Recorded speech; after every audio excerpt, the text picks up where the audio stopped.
Welcome to Vision Plus. I was being laid off. He took a job up here, and we were looking for a place to live, and he would be working in Huntsville.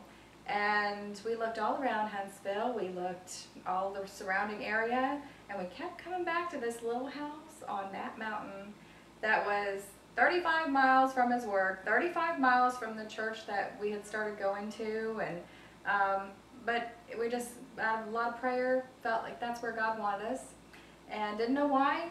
And then he got laid off from his job, and that was 6 months after we moved up here. Oh. And yeah, and so he worked for himself, and we were just kind of trying to feel our way. And it's a very small, Woodville's very small, less than 800 people, very tight-knit community.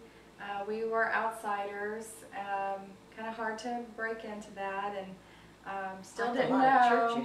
There's a lot of little churches there. We go to Huntsville Christian Church. That's where God's got us working right now, and we love it there. And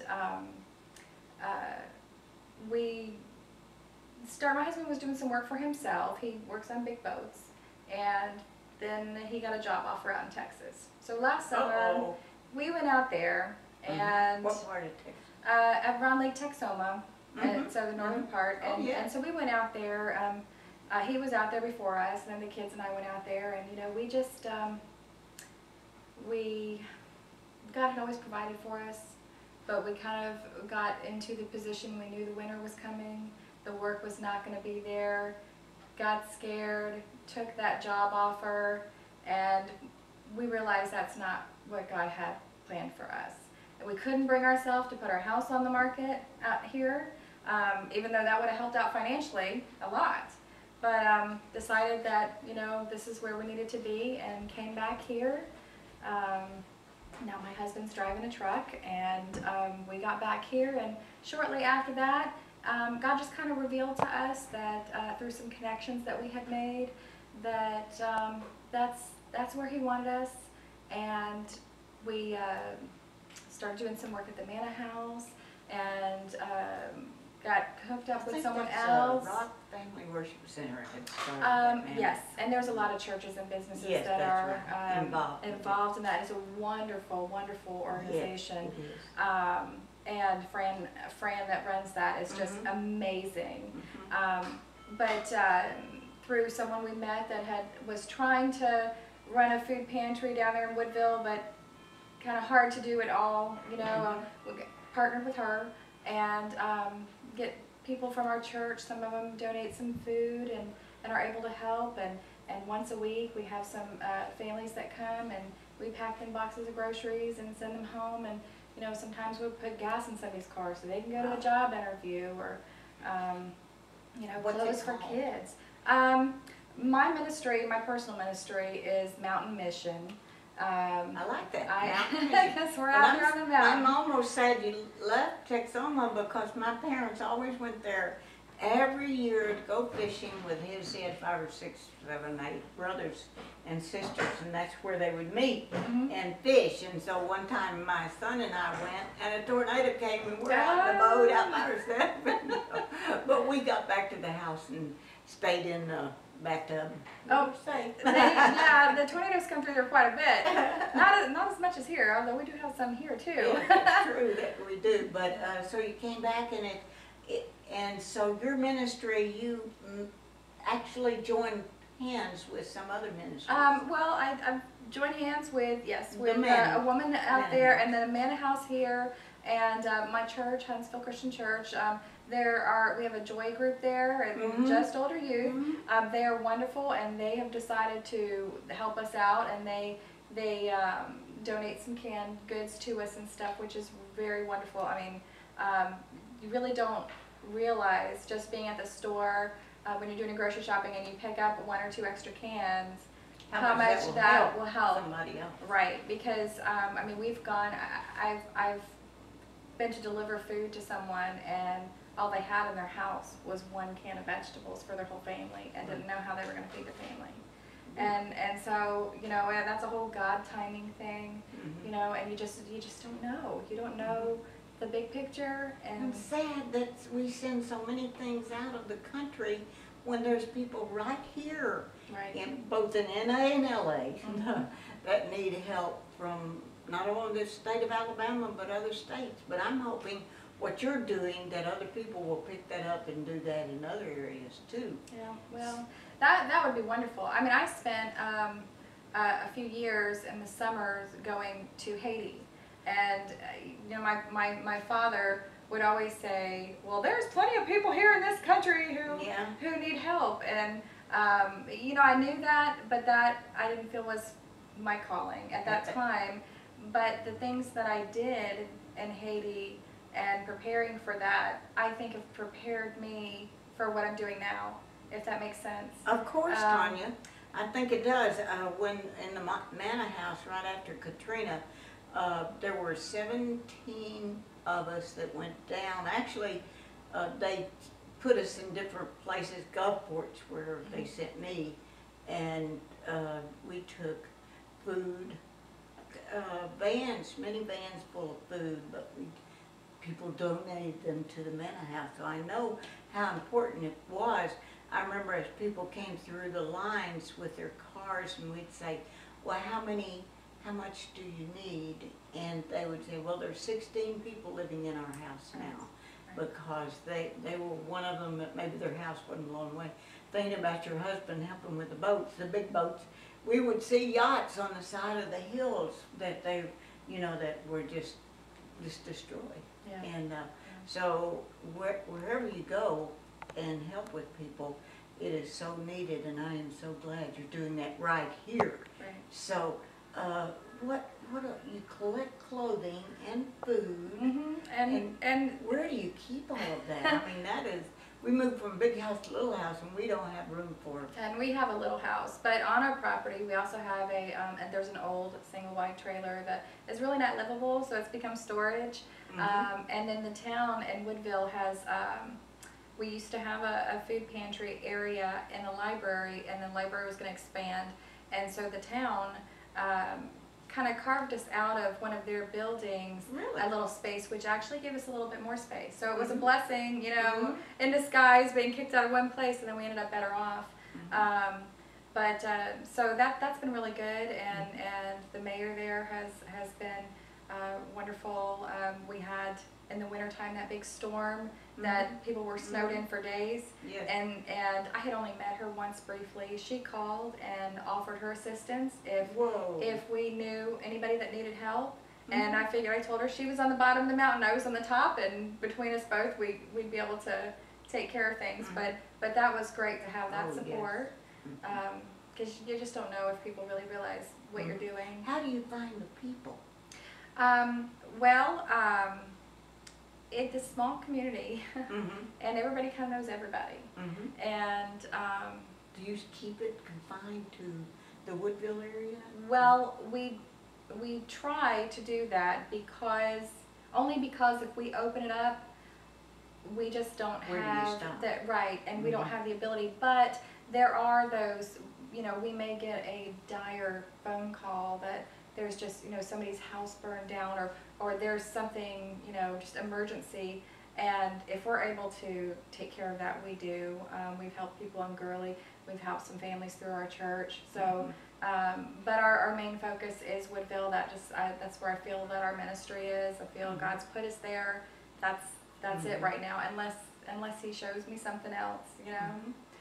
Well, and there must be enough people that you're helping. Are the same people coming back again? We have about 20 to 25 families that we see every week, but then there are some that come. Are they not on some of them are, but you know what's Medicaid interesting is that food stamps? you know, it used to be you grow up and you move out of your parents' house and you're out on your own, and it seems to me that we see a lot of people moving in with their parents, with their grandparents, several generations in one home. Yes. People I are call without them a job. boomerang kids. Yeah. Back again. I thought we were ready. Well, and there's a lot of people without a job. And Yeah. there's really nowhere, you know, there's nowhere to work in Woodville, so you have to go to Huntsville or to Scottsboro, and then you have to be able to afford gas to do that. Right. So it's kind of a cycle that, you know, how do you get the gas to go there to make the money to buy the gas?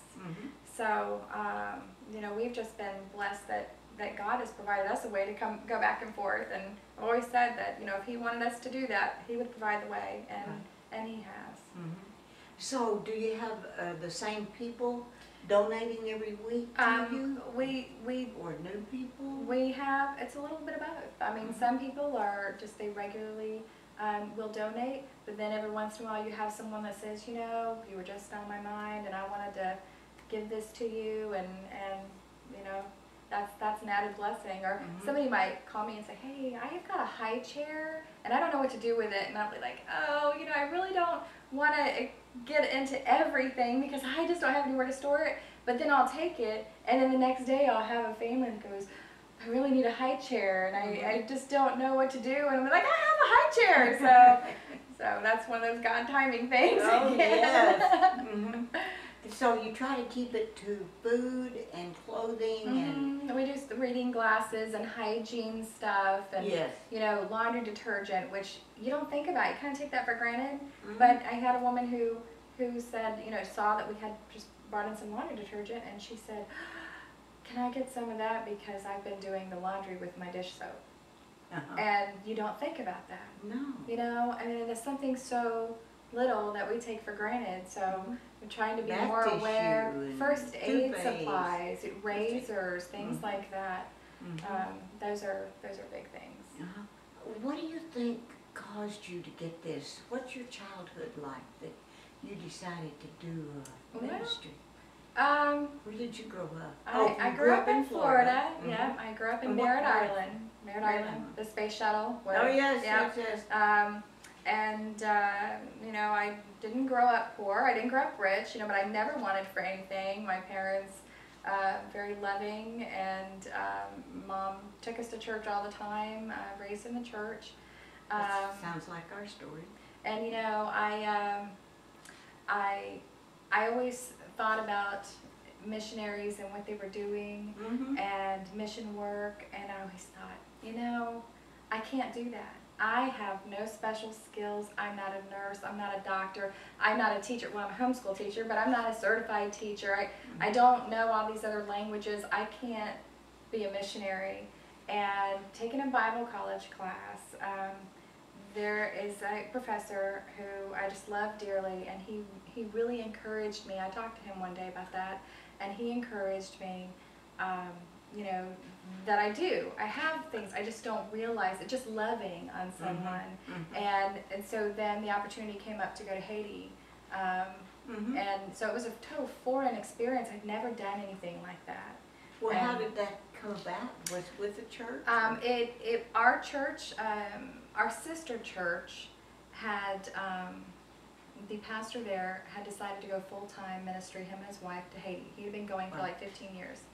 And who's your sister church? Well, down there, it was like, we were First Christian Church of Merritt Island, and they were Discovery Christian Church. And we were in the next, well, this is in Florida. We're in the towns right next to each other. And so he decided to go there, and we had a lot of connections with them, and said, you know what, we're going to go and help him. And we're going to do a medical clinic while we're there. And we're going to do a VBS while we're there. And we got our people together. Yes. And it was, I came back ready to move. And my son went with me. He's been twice to Haiti. And it was just, I got there and started working, and I said, this is what I was made for. This is exactly what God made me for. Whether it's Haiti or whether it's in Alabama or wherever He puts me, this is what I was made for, to serve Him, to serve other people. And you know, sometimes you can look your whole life for, what is it that I was made for? Why did God create me? And when you find that and realize that's what it is, it is. I mean, even when things are tough, you know, and you're just not sure, okay, He wants me to do this, how am I going to do this? Well, if He wants you to do this, He's going to equip you to do it. Yeah. We have a friend, Charles and Ruth Balcom, and their son was in a helicopter that was killed during the one of the times, and his wife lived in Tennessee, well, close to Fayetteville. Well, she was just searching some like you. What am I going to do? And somebody invited her to Haiti and her family, and she went, and then our friend, Ruth Balcom, they put together a lot of, well, from donations. She said, I bought every toilet tissue that they had at all the dollar stores, and then toothpaste and the toothbrushes and the soap and washcloths and all the things that you think, oh, well, everybody has washcloths, but they don't, everybody, and especially after what happened in Haiti. And she went down there, and now she keeps going back and collecting money. But it has really, and I think about it, there are so many people that have loved ones that pass, and especially maybe a spouse, or in her case, it was a spouse, and then the one that it was their son. They all just work together, and it brings such joy to them, that is joy unspeakable, as the Bible talks about, that they get from doing this. And I'm thinking about, you may have crossed paths when you were there in Haiti. Now, how about your children? What do they think about all of this that you're doing? Are they excited about it? Or? Well, my daughter goes down where we've got the space that the town gave us for the food pantry. She goes down with me once a week and helps me pack boxes and give out bags of food. Have you ever asked her what she thinks about this ministry? She loves it. I have even said, like, if we've had something going on and she got to bed late and I knew she was going to be exhausted, you don't have to go, you know, tomorrow, and it'll be fine, and I'll go to wake her up. And she's like, oh, I'm so tired. And then 5 minutes later she goes, wait, I'm coming with you, because she just loves, that's her thing. Like, my son loved going to Haiti, and my daughter loves doing it here. So it's they see, you never know, and it's just always, it's been a part of their lives, you know, serving in some way. Now, you sing at the church also, don't you? I do. Yeah. I sing. I do a lot of things. Do you have any CDs?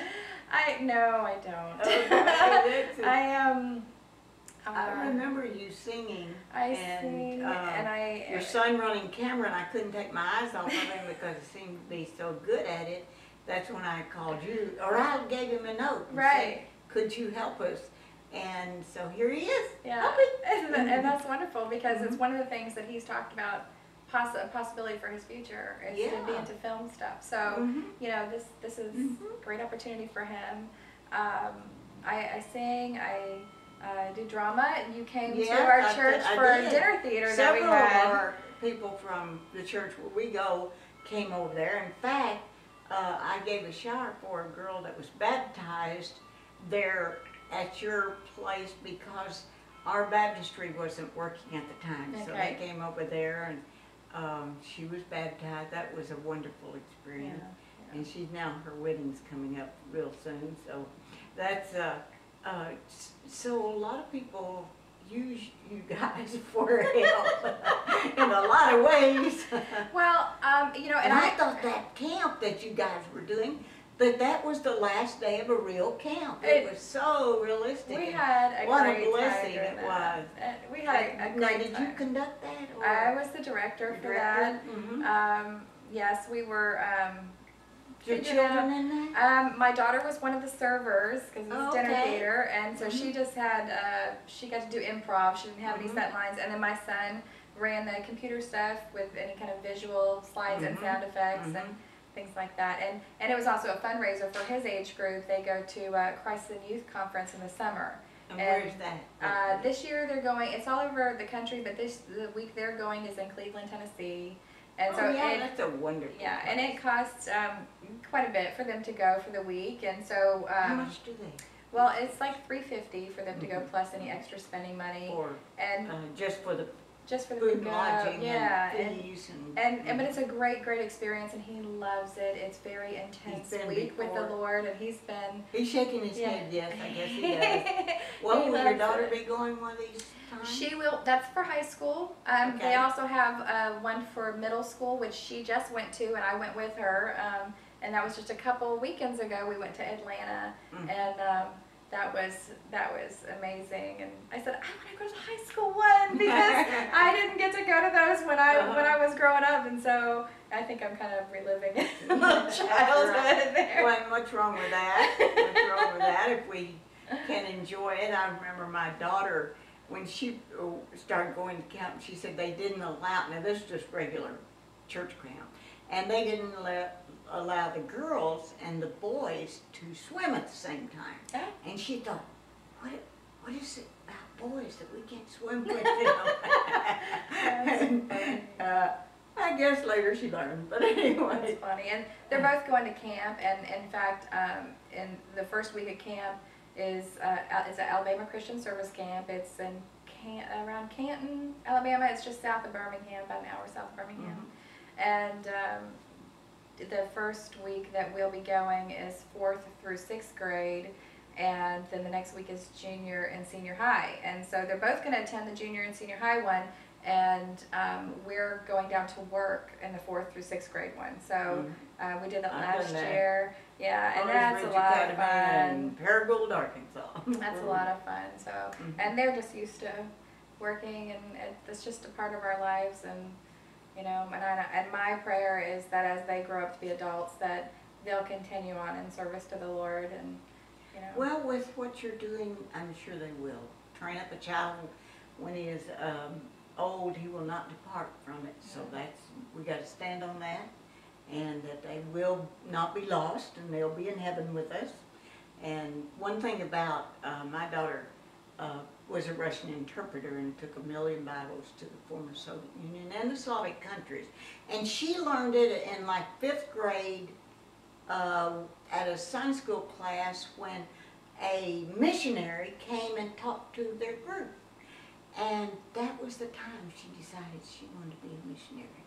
And she never deviated from it. She went to school in Dallas, Christ for the Nation, for learning. She learned Russian, came here to UA Huntsville, continued to learn it, and took many people to the former Soviet Union. She'd be there. They would sing in Russian and English, or she would, and do street ministry. And it can come from like your children, as you brought them up in you did homeschooling. I have always been sad that I didn't do homeschooling, but I'd worked in commercial radio and television and wrote books, and I didn't. But I felt so sad about that. So anytime I can grab you and say, come and tell us your ministry, and especially when you homeschool your children. In fact, the person we had on the last week, which will be, we're taping this right before Easter, and she's going to be on the Saturday night of Easter, and she homeschools. And there's like 350 people in her total organization, or their organization, not hers, but that homeschool. They get together, so they can do that. Different kinds of sports and music and James plays football. Yes, with, he does. And actually, it's with a private school here in Huntsville, but it's not an accredited private school, so it's almost like a homeschool, and that's where homeschoolers, and they come from Moulton and Albertville, us from Woodville, because there's really nowhere to play football, and you need a lot of people on a team. So he's been in spring training this week, and he'll start back in the summer and in the fall. But yeah, we do activities. I taught in one of the Christian schools, Covenant Christian School. I taught primarily public speaking, and we did social science, global geography, and also writing, and so it was so exciting. Now they wore uniforms to school. The school was still going on, but then now it's just homeschooling. All the people. What made you decide to homeschool? That's a pretty big commitment. Well, we were in Florida, and my kids were both in a small elementary school that I actually went to school there, and it's a great school. And I was a paralegal, so I was working, and my husband was working, and our pastor, they homeschooled. And James was in 5th grade, and we were looking at options for middle school. It wasn't the same as it was. My husband and I met in junior high school, and in public school. Yes, and it's not the same as it was then. No. And it's kind of scary. When they took prayer out of school in 1962, it hadn't been the same since. So we knew we didn't want him to go public school, and I was working at that time. So for 6th grade, we put him in private school, and Tracy was in 2nd grade. And during that year, because private school's expensive, It is. during that year,